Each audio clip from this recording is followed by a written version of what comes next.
Hello guys, कैसे हो आप सब। तो गाइस, ये है आपका एसएससी सीजीएल प्री 2022 में जो भी मैथ्स के अच्छे क्वेश्चंस पूछे गए थे उसका पार्ट 7। तो इसके अंदर फिर हम लोग कुछ क्वेश्चंस को डिस्कस करेंगे। पार्ट 7 के बाद एक पार्ट और आएगा, पार्ट 8। ठीक है, उसमें हमारे सारे क्वेश्चंस कंप्लीट हो जाएंगे। अभी तक हम लोगों ने 90 क्वेश्चंस कर लिए हैं। ये रहा आपके सामने 91st क्वेश्चन। आप लोग उस क्वेश्चन को ट्राई करिए। डायमंड वर्क का एक क्वेश्चन है। क्या गिवन है सवाल में? आपको गिवन है Abha and Anuj together working completed a job in 40 by 9 days. If Abha had worked twice as efficiently as she actually did and Anuj had worked 1 by 3 of his actual efficiency, then work would have been completed in 60 by 17 days. Find the time Abha would take to complete the work alone.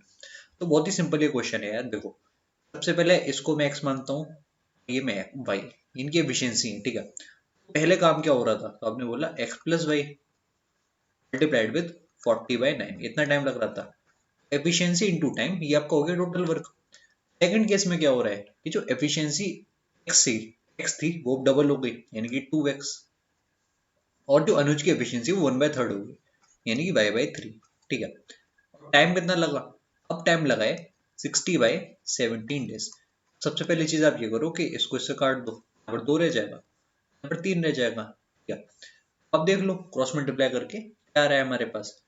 जैसे अगर आप देखोगे यहाँ पर 2/9 क्या है, और इधर से क्या आया, तो आप इसको मल्टीप्लाई कर लो, फिर वही सबसे सही तरीका वही है। ठीक है, जैसे हमारे पास यहाँ क्या आ जाएगा, यहाँ पर आ जाएगा 4x प्लस 34y किसके बराबर है। अब यहाँ पर देखो क्या बचा, यहाँ पर एक 3 था, यहाँ पे हो गया 27 इंटू 2 यानी कि 54x प्लस यहाँ पर क्या आएगा, यहाँ आपके पास आ जाएगा 3 से 3 कट गया यानी कि 9y। क्या इसका मतलब आप कह सकते हो ये जो 20x है वो किसके बराबर है?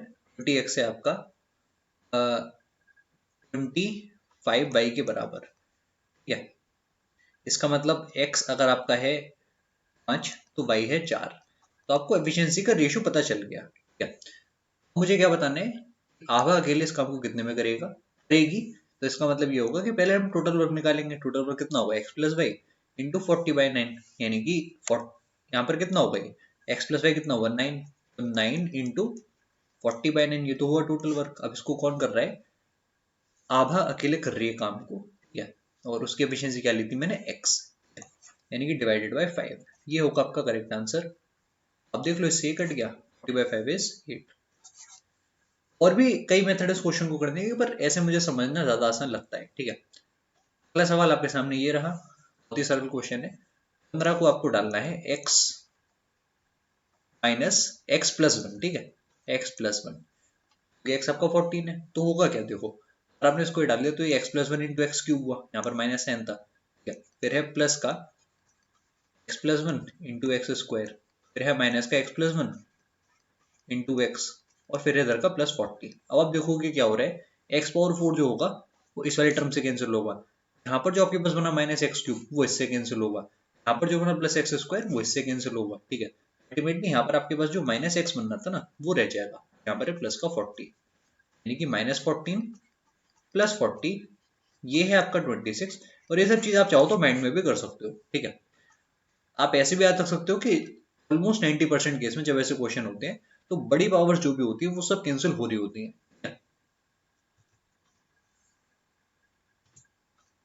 आगे बढ़ते हैं हम लोग अगले क्वेश्चन की तरफ। अगला सवाल ये है आपके सामने, और देखो इस क्वेश्चन में भी कुछ खास नहीं है, तो इसको इस तरीके से बना दिया गया है आप इसमें कंफ्यूज हो जाओ। ठीक है, इसको करने के कई सारे तरीके हैं, आप चाहो तो क्वेश्चन को कैसे भी कर सकते हो। ठीक है, पहले जो तरीका मुझे समझ में आ रहा है वो मैं आपको बता रहा हूँ। जैसे आप यहाँ पर ध्यान से देखो, क्या गिवन है मुझे, 2 times cos square x minus x square x divided by n square x, ये बराबर है a plus b into cos 2x। क्या आपको बताना है कि जो a और b होगा वो क्या होगा। देखो, एक अच्छा तरीका मुझे यहाँ पर ये समझ में आ रहा है कि अगर मैं x बराबर 30 डिग्री डाल दूं तो ये क्वेश्चन आराम से होना चाहिए। x बराबर 30 डिग्री डालने पर क्वेश्चन बहुत ही आराम से होना चाहिए ना। तो हम देखते हैं कि क्या होगा। जैसे यहाँ पर अब क्या आएगा, 2 टाइम्स cos स्क्वायर 30 यानी कि 3/4 माइनस सेक स्क्वायर 30 जो कि हो जाएगा 4/3। उसको आप डिवाइड किससे कर रहे हो, टेन स्क्वायर एक्स से, ठीक है, यानी कि 1/3 ये आ गया। ये किसके बराबर है, ए प्लस बी इंटू कॉस 60 जो कि कितना होता है सिंपली 1/2।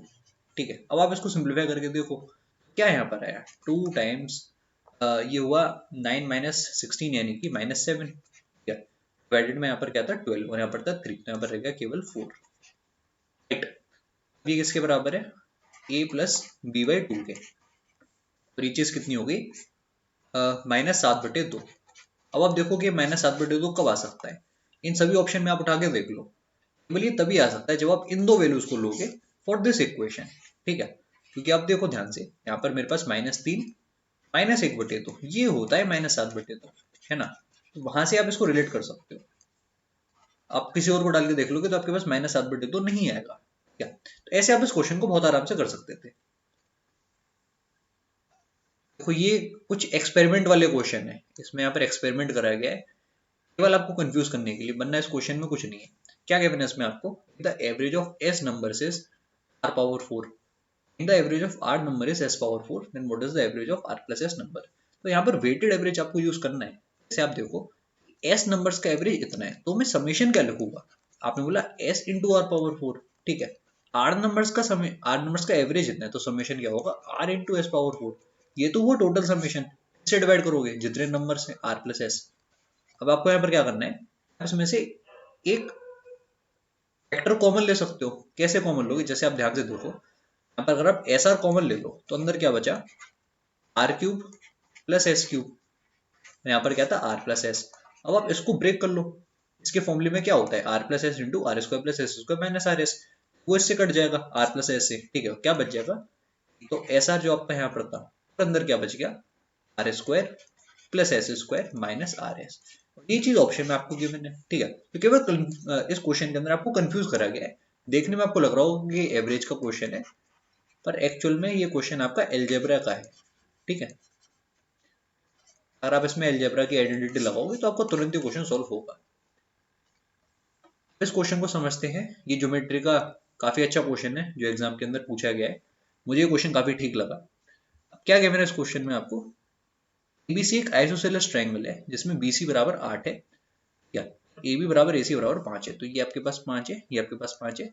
क्योंकि आइसोसेलेस ट्रायंगल है तो आपको पता है अगर मैं परपेंडिकुलर ड्रॉप करूंगा तो बेस को बाइसेक्ट कर देगा, यानी कि ये भी 4 और ये भी 4, है ना। आपको क्या बताना है, टेन सी माइनस कॉट बी किसके बराबर है। अब यहाँ पर देखो 4 ये 5, तो ये परपेंडिकुलर वो आपका 3 हुआ, ठीक है, टेन सी की क्या वैल्यू होगी, टेन सी क्या होगा, ध्यान से देखो परपेंडिकुलर अपॉन बेस यानी कि 3/4 माइनस कॉट बी, अब कॉट बी क्या होगा, बेस अपॉन परपेंडिकुलर यानी कि 4/3। तो बस इतना आपको क्वेश्चन में करना है, ये आपका आ गया -7/12, ठीक है। तो बस इसमें कॉन्सेप्ट आपका यूज हो रहा था कि अगर आप परपेंडिकुलर ड्रॉप कर रहे हो वो बेस को बाइसेक्ट कर देगा, ठीक है, इतना आपको इस क्वेश्चन में लगाना था आइसोसेलेस ट्रायंगल के लिए। इस क्वेश्चन को ध्यान से देखो, करो इस क्वेश्चन को, क्या बताना है आपको इसमें, find the value of the expression cos 2a cos 2b plus sin square a minus b minus sin square a plus b। अब देखो जैसे ये क्वेश्चन मेरे सामने एग्जाम के अंदर आ गया और मैं इसको देख के एकदम कंफ्यूज हो गया कि अब मैं इसमें फॉर्मूला लगाऊं, मैं इसमें क्या करूं, तो तब मैं आपको एक चीज समझाता हूँ कि आप एक चीज और देख सकते हो क्योंकि मुझे ठीक लग रही है, ध्यान से आप लोग समझना प्लीज इसको। एक बार आप ट्राई करके देखो कि आप सबको 0 बना दो, एक बार आप सबको ट्राई करके देखो कि आप 90 बना दो। जैसे अगर मैं a बराबर b बराबर 0 डालता हूँ तब क्या होता है, देखते हैं। ये आपका 1 हुआ क्योंकि cos 0 कितना होगा 1 और ये 1 हुआ तो यहाँ से आपको 1 मिला, 1 प्लस यहाँ बताओ कितना आएगा, ऑब्वियस सी बात है 0 और यहाँ पर भी -0, तो एक तरफ आपको 1 मिला जब हमने a बराबर b बराबर 0 डाला, ठीक है, एक्सप्रेशन क्या मिलना चाहिए, एक्सप्रेशन हमको 1 मिलना चाहिए।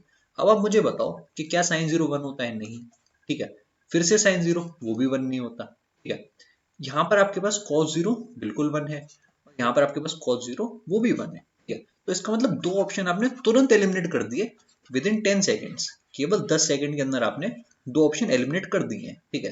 अब आगे कैसे बढ़ना है, आगे बढ़ने के लिए आप एक चीज कर सकते हो कि आप दोनों को 90 कर सकते हो, ठीक है, 90 ना करके आप इनको 45 भी कर सकते थे, ठीक है? जैसे क्या होगा अगर मैं a बराबर b बराबर 45 डाल दूं, तब आप देखो अगर हम ऐसा करते हैं तो हमको क्या मिलेगा, यहाँ पर देखो ये चीज आपकी अब जीरो हुई है ना, क्योंकि कॉस 90 जीरो होता है। और यहाँ क्या आया, यहाँ अगर आप ध्यान से देखोगे तो मेरे पास क्या आएगा, यहाँ पर मेरे पास आएगा साइन स्क्वायर अगेन जीरो, जो कि जीरो होता है, क्या माइनस का साइन स्क्वायर 90 जो कि होता है 1। आपके पास ये -1 आया। ठीक है, अब आप देखो कि इसमें -1 कहाँ पर आ रहा है, ये दो ऑप्शन ही तो बचे, इन दोनों में -1 कहाँ पर आएगा, ये चीज कितनी होगी, ये आपकी cos 0 जो कि 1 होती है, तो ये रॉन्ग हो गया। यहाँ आपके पास आएगा cos का 180 जो कि -1 होता है, इसीलिए ये ऑप्शन आपका करेक्ट है। तो वैल्यू पुटिंग आप चाहो तो क्वेश्चन में एक से ज्यादा बार कर सकते हो, ठीक है, उसमें टाइम नहीं लगता। अगर आप 0, 90, 45 ले रहे हो तो वो तुरंत आप कर सकते हो। ठीक है, अगला सवाल आपके सामने ये रहा। ये क्वेश्चन सच में बहुत अच्छा है। The minute hand of a clock is 20 centimetre long, find the area on the face of the clock swept by the minute hand between 8 AM and 8:45 AM। तो यार आप पहले इस चीज को समझो कि जो एक घड़ी होती है, ठीक है, उसकी एक मिनट हैंड को हम कंसिडर कर रहे हैं जिसकी लंबाई 20 सेंटीमीटर, तो इसका जो पाथ होगा वो सर्कुलर होगा इस तरीके से, थोड़ा ज्यादा गलत बन गया, इस तरीके से उसका पाथ कुछ होगा। ठीक है, अब 1 घंटे में जो उसने ट्रेवल करा वो कितनी डिग्री है, मैं आपसे ये जानना चाहता हूँ। आपको पता है कि जो कंप्लीट 12 आवर्स है, ठीक है, यहाँ से लेकर यहाँ तक 12 घंटे पूरे हुए, ठीक है, तो 12 आवर्स में जो कवर करा गया है वो 360 डिग्री है। तो 1 आवर में जो कवर करा जा रहा है वो कितना हुआ, तो आपने बोला यार कि 1 आवर में जो कवर करा जा रहा है कितना हुआ, 30 डिग्री हुआ। ठीक है, अब क्या यहाँ पर 1 आवर है, बिल्कुल भी नहीं, यहाँ पर 45 मिनट्स यानी कि 3/4 आवर, तो 3/4 ऑफ 30 डिग्री। ठीक है, अब कह सकते हो ये 90/4 डिग्री, या फिर मैं कह सकता हूँ 45/2 डिग्री एक्चुअल में कवर करा गया है, केवल इतना कवर करा गया है। ठीक है, अगर कंप्लीट कवर करते तब क्या एरिया होता, तो आपने बोला यार पूरा पाई आर स्क्वायर होता। ठीक है, यानी कि 22/7 इंटू आर स्क्वायर जो कि है 20, ये आपका रेडियस ही तो हुआ, 20 × 20 होना चाहिए था। यहाँ पर क्या हो रहा है, यहाँ पर आप देख रहे हो केवल इतना डिग्री है, तो इसको आप डिवाइड कर लो किससे, 360 से। अब देख लो कि क्या आंसर आ रहा है, इसको इससे काट लो तो कितना आ जाएगा, तो इससे काटने पर ये चला जाएगा 8 बार। ठीक है, अब 8 को काटना चाहते हो तो काट लो, यहाँ पर रह गया 2, तो यहाँ पर आ गया 5, 2 को भी काट लो तो यहाँ पर रह जाएगा 10। ठीक है, नीचे मेरे पास आ गया 14, और ऊपर मेरे पास क्या रह जाएगा, ये है 22 इंटू,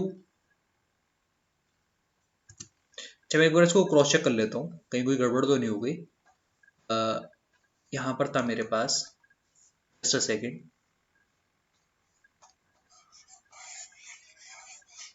ये एंगल मैंने ठीक निकाला है कि 45/2 डिग्री ही है वो एंगल। ठीक है, मैं देखता हूँ कंप्लीट एरिया जो होगा वो होगा पाई आर स्क्वायर, ठीक है, यानी कि 22/7 इंटू 20 × 20।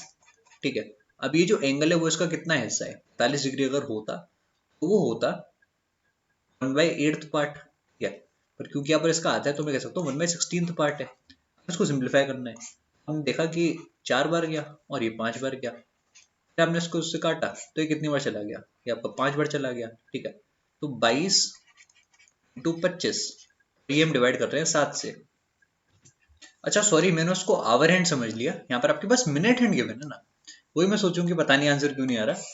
वहां पर आपके पास मिनट हैंड गिवन है, और मिनट हैंड तो आपको पता है कि अगर 1 घंटे का टाइम है तो उस 1 घंटे में वो पूरा घूम जाता है ना, तो 45 मिनट्स में वो कितना घूमेगा, जैसे अगर वो इस पोजीशन पर था, पहले मैं इसको इरेज करता हूँ, पहले अगर वो इस पोजीशन पर था जो मैंने आपको शो करी है, तो 45 मिनट्स में वो घूमकर कहाँ आ जाएगा, ये रोटेशन लिया और यहाँ आ जाएगा, यानी कि अब वो यहाँ होगा। ठीक है, तो कह सकते हैं कि कंप्लीट एरिया का कितना कवर करा है, 3/4 पार्ट जो है वो कवर करा है कंप्लीट एरिया का। तो कंप्लीट एरिया कितना बनता, तो आपने बोला यार कि एयर स्क्वायर बनता 22/7 इंटू 20 × 20 इतना बनता। ठीक है, अब क्योंकि उसने 3/4 कवर कर लिया है तो मैं इसको 3/4 से डायरेक्ट डिवाइड मार देता हूँ, इससे मेरा आंसर आ जाना चाहिए। ठीक है, यहाँ पर कि कितनी बार चला गया, 5 बार। ठीक है, 66 और 2 जीरो आ गए, 6600 डिवाइडेड बाई 7, ये है करेक्ट आंसर। ठीक है, वही मैं सोच रहा था कि पता नहीं क्या गलती हो रही है, एक्चुअली में आपको मिनट हैंड है, मैं उसको आवर हैंड समझ रहा था। अगला सवाल आपके सामने ये रहा, इस क्वेश्चन में बहुत लोग को डाउट था, समझते हैं इस सवाल को, अभी तक मैंने इसको देखा नहीं है, क्या गिवन है इसमें आपको, person borrows rupees 1 lakh from a bank at 10% per annum simple interest and clears the debt in 5 years. The installment paid at the end of first, second, third and fourth year clear the debt are rupees 10,000, 20,000, 30,000 and 40,000 respectively. What amount should be paid at the end of fifth year to clear the debt? तो देखो फिलहाल जो मुझे इसका solution समझ में आ रहा है वो सॉल्यूशन ये है कि हमने इस पॉइंट ऑफ टाइम पर कितने पैसे लिए थे, 1 लाख रुपए बैंक से लिए, ठीक है, और वो हमको वापस करने हैं 5 साल बाद तक, ठीक है। ये 1 ईयर, 2 ईयर, 3 ईयर, 4 ईयर और वो है फिफ्थ ईयर। आप ये समझो कि इस पॉइंट ऑफ टाइम पर यहाँ पर मैंने कितने वापस करे, 10,000, यहाँ मैंने वापस कर दिए 20,000, यहाँ मैंने वापस करे 30,000, यहाँ मैंने वापस करे 40,000। तो आपको ये बताना है कि यहाँ कितने वापस करनी है, ठीक है। तो आप ऐसे समझो ना कि यहाँ पर जो आपके पास 1 लाख थे, 1 लाख की वर्थ क्या होती इस पॉइंट ऑफ टाइम पर। आपको यहाँ पर क्या करना है, जो वर्थ है उसको इक्वेट करना है। तो इसकी जो वर्थ होती है वो कितनी होती, सिंपल सी बात ये। आपने बोला यार कि 1 लाख रुपए तो थे ही, ठीक है, इसके अलावा क्या हुआ, इसके अलावा 10% पर एनम के हिसाब से 50% होना चाहिए ना, यानी कि इसका 50% जो कि हो जाएगा 50,000। इतने पैसे आपको इफेक्टिवली वापस करने पड़े। अब ये चीज किसके बराबर होगी, यहाँ पर आपने देखा कि 10,000 मेरे पास थे, ठीक है, 10,000, 20,000, 30,000, 40,000, यहाँ पर हो गए 1 लाख। लाख के कितने हो गए, तो आपके पास हो गए 1 लाख। अब ये देखो कि इंटरेस्ट कितना कितना बना, इस वाले 10,000 पर कि ये इफेक्टिवली 4 सालों के लिए इंटरेस्ट पर रहे, यानी कि इस पर 40% मिला। 40% कितना हो जाएगा, सिंपल सी बात है 40,000। 4%, सॉरी, इसका जो 40% होगा कितना हो जाएगा, इसका 40% होगा 4,000, ठीक है, 4,000। इसी तरीके से इस वाले 20,000 पर इफेक्टिवली 30% मिला, जो कि कितना हो गया 6,000, ठीक है। यहाँ देखो, यहाँ आपके पास है 30,000, इस पर इफेक्टिवली कितना हुआ 20%, यानी कि अगेन 6,000। जो उम्मीद है कि ये सब स्टेप आपको समझ में आ रहे हैं, ठीक है। इस वाले 40,000 पर केवल 10%, केवल एक ही साल तो था यहाँ पर, इसका 10% कितना हो गया 4,000, ठीक है। तो अब देखो कि ये सब कितना हुआ। अब जो आखिरी वाला होगा क्वेश्चन मार्क, उस पर तो कोई इंटरेस्ट मिलना ही नहीं चाहिए, क्योंकि वो एकदम लास्ट में आपने पे करा है। तो यहाँ पर आपके पास है 1.5 लाख, और यहाँ कितना बना टोटल, इसको मैं ऐड कर लेता हूँ। तो इस हिसाब से आपका जो आंसर आएगा वो कितना होगा। आपने देखा यार कि इसमें से 1,20,000 हुए, यानी कि 1,20,000 अगर मैं माइनस कर लूँ तो इस हिसाब से आंसर आपका 30,000 आना चाहिए, पर आप देख रहे हो कि वो ऑप्शन में है ही नहीं, क्या। तो यहाँ पर पता है क्या चक्कर है, यहाँ पर ऐसा चक्कर है, और ऐसा और भी एक क्वेश्चन में है, हो रहा है कि ऐसे करने से आपका आंसर नहीं मिलने वाला, ठीक है। अब पहली बात ये कि क्योंकि वहां पर इंस्टॉलमेंट मेंशन है, तो आपके माइंड में सबसे पहले यही चीज आएगी जो मैंने करी है, ठीक है। पर एक्चुअल में उस क्वेश्चन में क्या करना है वो मैं आपको समझाता हूँ। आपको ये समझ के चलना है, उससे आपका आंसर आएगा, ठीक है। अब इतना ज्यादा डिटेल में मेरे को नहीं पता कि ऐसा क्यों है, या फिर आप मेरे को कमेंट बॉक्स में बताना। पर यहाँ पर आपको क्या करना है अब मैं बताने वाला हूँ। जैसे आप ये देखो कि आपके पास 1 लाख रुपए थे जो आपको देने थे, तो एक साल में जो उसकी वैल्यू होती है, जैसे आप ऐसे समझो कि जो 1 लाख थे वो एक साल बाद तक कितने हो जाते, क्योंकि एक साल तो आपने कोई पैसा नहीं दिया, तो तब वो 1.1 लाख हो जाते, ठीक है।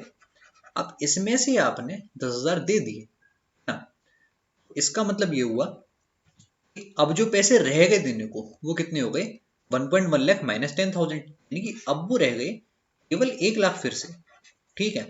ये चीज आपको समझ में आई। अब आप ये समझो कि 1 लाख फिर से नेक्स्ट ईयर में कितने हो जाएंगे, फिर से वही चीज रिपीट होगी, 10% इंक्रीमेंट, यानी कि 1.1 लाख हुए।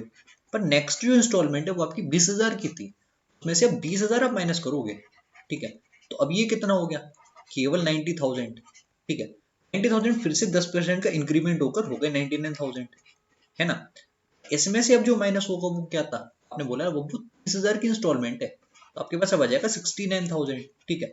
69,000 में फिर से 10% की इंक्रीमेंट, ये कितना होगा। आपने बोला यार कि 69,000 तो था ही मेरे पास, इसमें क्या जुड़ रहा है, 6,900 ही तो जुड़ रहा है, तो कितना आना चाहिए। तो आपने बोला यार कि इनको ऐड कर लो, क्या ये आ जाएगा 75,000 हुआ ना, ये 69 और 6 हुआ 75, 75,900, ठीक है, इतना हुआ आपके पास। लास्ट इंस्टॉलमेंट थी 40,000 की, तो इसमें अगर हम 40,000 माइनस कर लेंगे तब क्या हो जाएगा, हमारे पास आ जाएगा 35,900। ठीक है, ये चीज आपको समझ में आई, कितना हुआ। इसमें जब 10% का इंक्रीमेंट लगा लास्ट में, ठीक है, कितना हुआ 3590, यहाँ पे ऐड कर लो, यहाँ पर 0 9, ये 4 हुआ, यहाँ पर 1, यहाँ पर 9, यहाँ 3।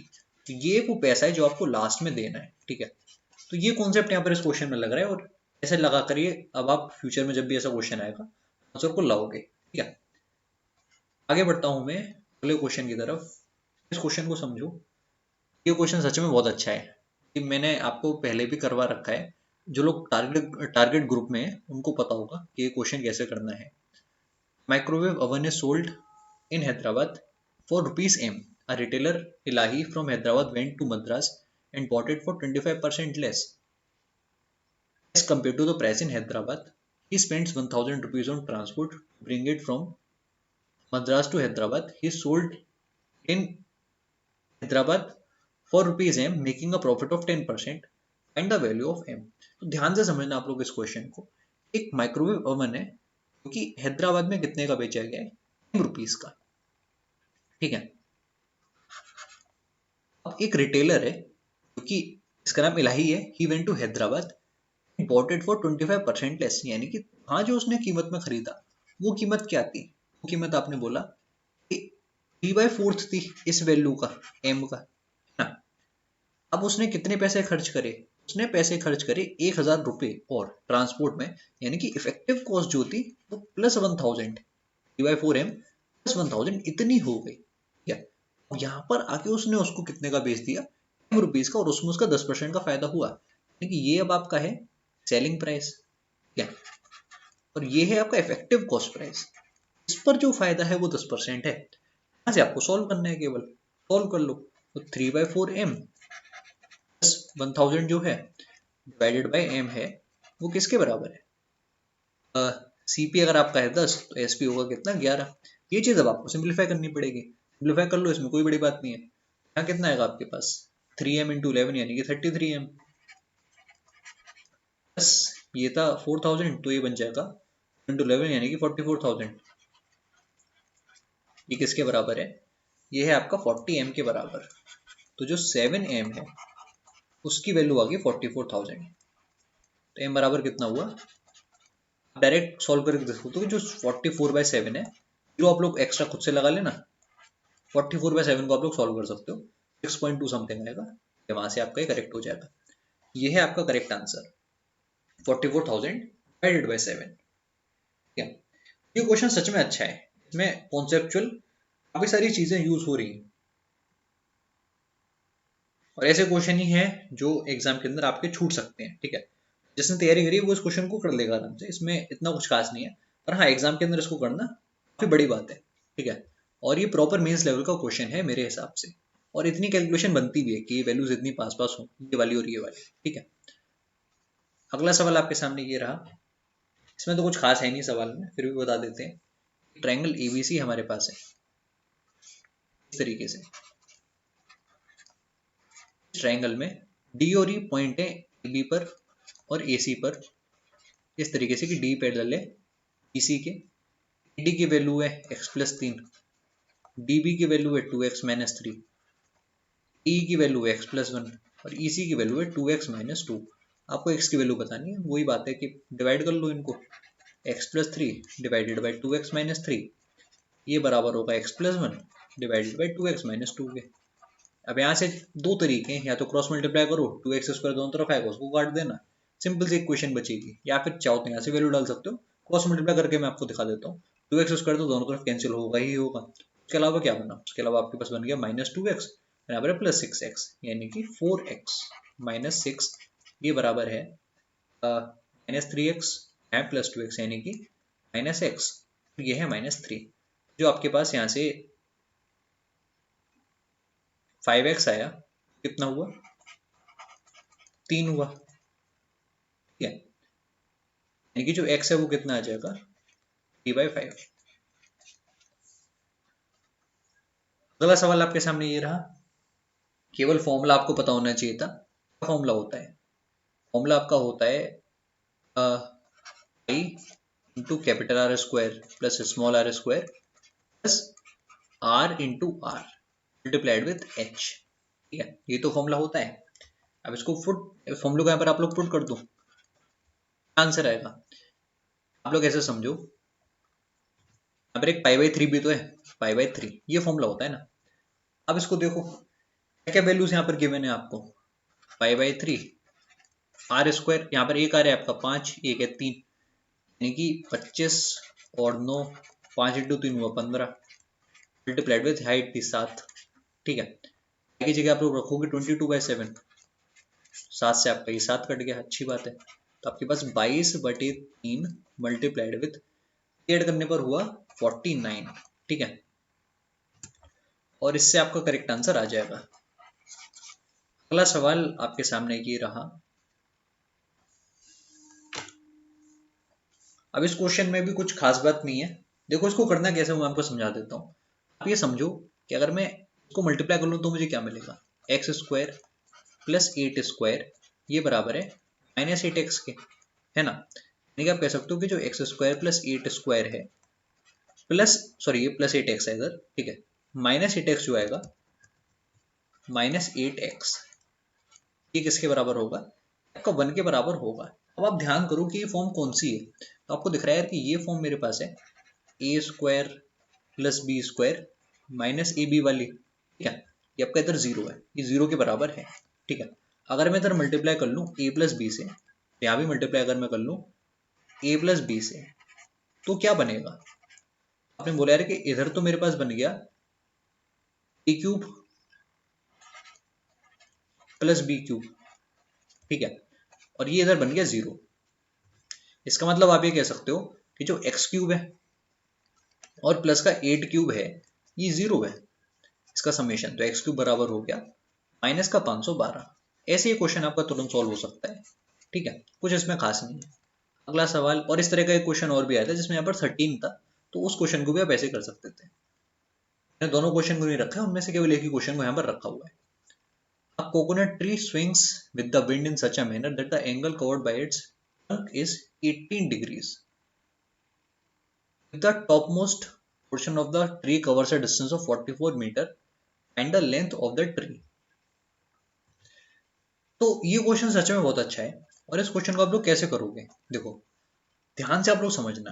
मान लेते हैं कि ये ग्राउंड है, ठीक है, यहाँ पर हमारा पेड़ ऐसे है, राइट, तो जब ये स्विंग होगा, जैसे विंड की वजह से जो स्विंग हुआ वो किस तरीके से हुआ होगा, इस तरीके से कुछ ऐसा मूवमेंट रहा होगा। ठीक है, तो ये वो कवर है जो टॉप हिस्से ने कवर करा, ठीक है, ये वो मोशन है, राइट। आप ये देखो कि ये जो मोशन है इसमें ये वाला जो डिस्टेंस है वो आपको गिवन है कि 44 मीटर है। ठीक है, ये जो स्विंग का एंगल है ये क्वेश्चन आपको बोल रहा है कि 18 डिग्री का है। तो यहाँ से आप मुझे बताओ कि कौन सा फॉर्मूला आपको लग रहा है कि लगेगा। सिंपल सी बात है, फॉर्मूला आप यहाँ पर ढूंढ रहे हो वो क्या है, एल बराबर आर थीटा। एक तो आप ये लगा सकते थे, पर आप ऐसे भी आप समझो ये जो हिस्सा है मेरे पास सरकमफेरेंस का कितना पार्ट है, मैंने बोला पूरा सरकमफेरेंस होता है 2 पाई आर। ठीक है, इसका मैं केवल 18 डिग्री ले रहा हूँ, यानी कि 18/360।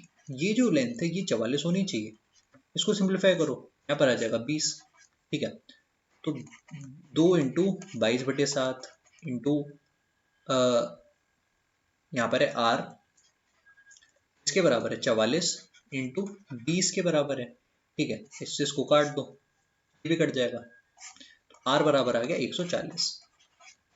और आर एक बेसिकली क्या है, यही तो आर है, ये आपकी ट्री की लंबाई है पूरी। ठीक है, तो ये क्वेश्चन अच्छा है और मेंस में डेफिनेटली रिपीट हो सकता है। क्वेश्चन को देखो, ये क्वेश्चन थोड़ा सा नया है। इसमें क्या गिवन है आपको, if a 7 digit number 52A 6B 7C is divisible by 33, ABC prime है, तो मैक्सिमम वैल्यू आपको बतानी है 2A + 3B + C की। तो कैसे होगा ये सवाल, देखो 33 से नंबर आपका कट रहा है, ठीक है, कह सकता हूँ कि वो नंबर 3 से भी कटेगा और वो नंबर 11 से भी कटेगा, सिंपल सी बात ये है। अब 3 से कटने का क्या रूल है, जो इनका समेशन है वो मुझे देखना है। ठीक है, तो क्या समेशन आया, देख लो समेशन कितना है, 7 और 6 13, 13 7 कितना हुआ 20, आपके पास आया 20 + A + B + C। ठीक है, ये चीज आपकी 3 की टेबल पे होनी चाहिए। मैं यहाँ पर मैक्सिमम वैल्यू ढूंढ रहा हूँ इस पूरी टर्म की। अब 11 की जो डिविजिबिलिटी होती है वो क्या होती है, तो देखते हैं 5 ए बी और सी, यानी कि जो आपके पास 5 प्लस ए प्लस बी प्लस सी है, एक तरफ तो ये है और दूसरी तरफ क्या है, 2 6 और 7, जो हो जाएगा 8 और 7 15। ठीक है, इनका जो डिफरेंस होना चाहिए वो 11 का मल्टीपल होना चाहिए। एक बात ये हुई, ठीक है। तो यहाँ से मैं एक चीज देख सकता हूँ, और अगर ये क्योंकि सभी वैल्यूज प्राइम अगर हैं, क्या तो इसकी मैक्सिमम वैल्यू क्या हो सकती है ये मुझे बताना है। अब आप लोग ध्यान से समझना, अगर मैं इसकी वैल्यू को 10 लेता, ए प्लस बी प्लस सी की, तो ये 11 से डिविजिबल होता। इस वाले केस में 3 से भी होता, क्योंकि तब समेशन 30 हो जाता, 3 से भी डिविजिबल होता और 11 से भी होता। अब 10 ही क्यों लिया, यहाँ पर हम लोग चाहते तो 21 भी ले सकते थे, पर 21 में प्रॉब्लम क्या है, 21 में प्रॉब्लम ये 11 से तो कट जाएगा, पर यहाँ जो समेशन बनेगा वो 41 होगा और वो 3 से नहीं कटेगा, तो हमारी कंडीशन वायलेट हो जाएगी। यानी कि ए प्लस बी प्लस सी जो है वो डेफिनेटली मेरे पास 10 होना चाहिए मेरे अकॉर्डिंग। क्या वो कितना होना चाहिए, वो 10 होना चाहिए। अब अगर ए प्लस बी प्लस सी 10 है, तीन प्राइम नंबर हैं जो मुझे सम करके कैसे भी 10 तक पहुंचाने हैं। क्या देखते हैं, एबीसी सभी प्राइम है, आपको बतानी है मैक्सिमम वैल्यू। तो मैं चाहता हूँ कि थ्री भी जो हो वो मैक्सिमम हो। क्या उसके बाद जो हुए वो मैक्सिमम, मतलब बी सबसे बड़ा होना चाहिए, ये उससे बड़ा, क्या ये नेक्स्ट, और सी सबसे छोटा होना चाहिए। क्या? तो सबसे बड़ी वैल्यू हम क्या ले सकते हैं यहाँ पर, अगर मैं एक को 7 ले लेता हूँ तो बाकी तो एडजस्ट नहीं होने वाले, है ना, बाकी तो एडजस्ट हो ही नहीं सकते फिर तो।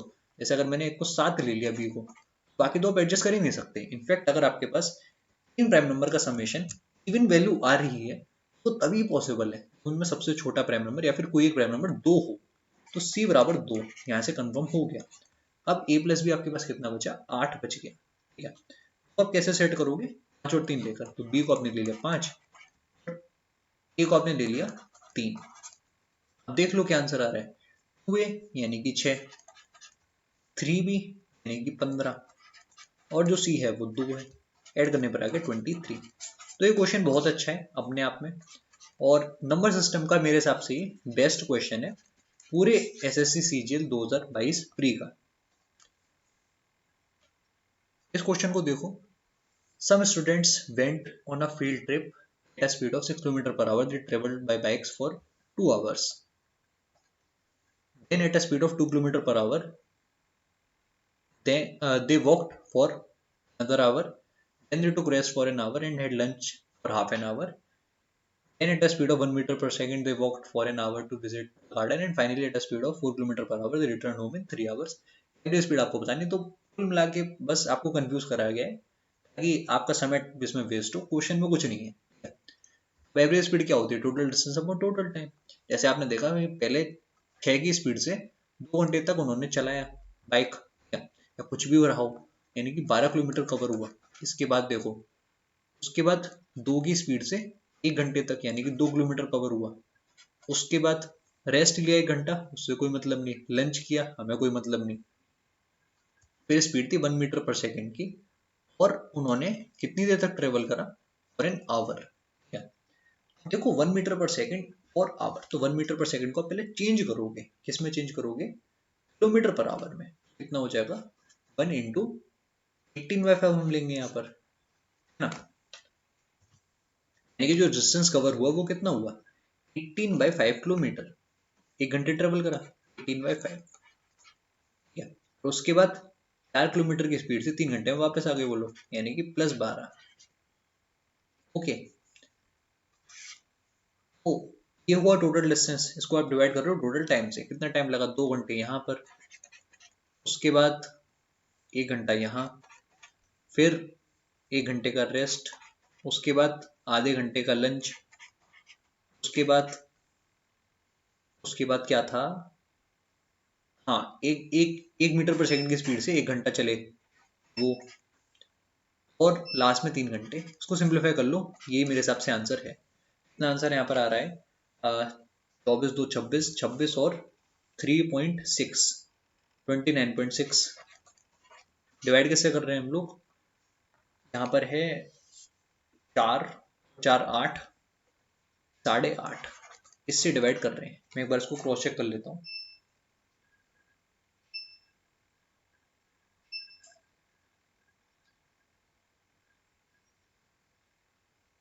ठीक है, ये आपका आंसर है 3.48। तो कुछ कुछ सवाल ऐसे भी हो सकते हैं जिसमें हो सकता है कि करने को कुछ ना हो, पर उसको जो पढ़ने का समय हो वही समय हो 1 मिनट। ठीक है, इसके लिए भी आप लोग रेडी रहना सीजीएल मेंस के अंदर। तो गाइस आज की वीडियो में इतना ही था। बाकी के जो क्वेश्चंस रह गए हैं आपके लास्ट वीडियो में आ जाएंगे। ठीक है, सीरीज थोड़ी सी लंबी चली है पर मेरे हिसाब से इससे बहुत फायदा आपको मिलेगा। ठीक है, क्योंकि यही वो सवाल हैं जो सबसे ज्यादा रेलिवेंट हो जाते हैं, या और हम किसी सोर्स पर रिलाई नहीं कर सकते। ये जो चीज़ है वही सबसे ज्यादा रेलिवेंट अब है। क्या कहीं ना कहीं 30-40% पेपर जो होगा वो इन क्वेश्चन से ही बनेगा। क्या बाकी की जो प्रीवियस टाइप्स हैं वो भी आएंगे, पर मैं डेफिनेटली कह सकता हूँ कि इस टाइप के जो क्वेश्चन है वो उनके क्वेश्चन बैंक में है, वो रिपीट हो सकते हैं वैल्यूज चेंज करके। क्या ये और कॉम्प्लिकेटेड बनाया जा सकता है ये जो क्वेश्चन है। ठीक है, वो होगा डेफिनेटली। तो बस इतने था आज की वीडियो में। Bye bye and take care.